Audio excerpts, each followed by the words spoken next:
the গ্লেম India international ছিজনটোত উত্তৰ গুৱাহাটীৰ মানস্মিতাৰ বৃহৎ সাফল্য আনৰ পথক অনুসৰণ নকৰি নিজৰ পথ নিজে মুকলি কৰিব বিচৰা তথা আকাশ চুবৰ মন কৰা উত্তৰ গুৱাহাটী ৰংমহলৰ এগৰাকী উদ্যমী মহিলা সামাজিক প্ৰত্যাহ্বানক নেওচি নিজ লক্ষ্যত সাহসেৰে আগুৱাই ভাল পাই মহিলাগৰাকীয়ে শেহতীয়াকৈ ৰাজ্যৰ চাৰিসীমা পাৰ হৈ সদূৰ গোৱাত উজ্বলি উঠিছে এই মহিলাগৰাকী নাম মানস্মিতা হাজৰিকা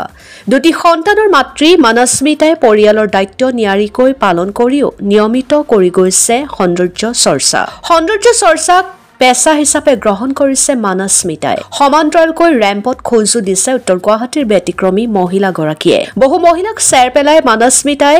আজৰি আনিছে এটাৰ পিছত আনটো সফলতা বহু সাধনাৰ অন্তত এইবাৰ ৰাষ্ট্ৰীয় পৰ্যায়তো সন্মান বুটলিবলৈ সক্ষম হৈছে নিজে নিজৰ পথ মুকলি কৰিব বিচৰা তথা আকাশ চুবৰ হেঁপাহ থকা মহিলাগৰাকীয়ে গোৱাত অনুষ্ঠিত দ্য গ্লেম ইণ্ডিয়া ইণ্টাৰনেশ্যনেল ছিজনটোত মানস্মিতাই লাভ কৰিছে শ্ৰেষ্ঠ প্ৰতিযোগীৰ সন্মান মানস্মিতাৰ বৃহৎ সাফল্য এতিয়া প্ৰেৰণাৰ উৎস হৈ পৰিছে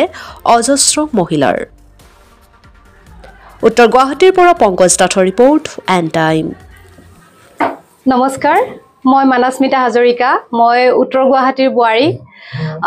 মই আপোনাৰ সৌন্দৰ্য প্ৰতিযোগিতাত এবাৰ ৰাষ্ট্ৰীয় পৰ্যায়ত গ্ৰেণ্ড উইনাৰ হ'বলৈ সক্ষম হৈছোঁ এইখিনিত মই মোৰ ঘৰৰ সকলোৰে পৰিয়ালৰ সকলোৰে স্বামী তথা সকলোৰে মই সাপোৰ্ট পাইছো গতিকে মই বিচাৰো সকলো গৃহিণীয়ে যাতে তেওঁলোকৰ পৰিয়ালৰ লগত আলোচনা কৰি পেলাই তেওঁলোকৰ ইচ্ছাবিলাক অকল সৌন্দৰ্য প্ৰতিযোগিতা বুলিয়ে নহয় তেওঁলোকৰ মনত যি ইচ্ছা থাকে যিটো কৰিব বিচাৰে তেওঁলোকে পৰিয়ালৰ লগত আলোচনা কৰি পেলাই তেওঁলোকে আগবাঢ়িব পাৰে কাৰণ কিয় মই ভাবো যে women's not made for kitchen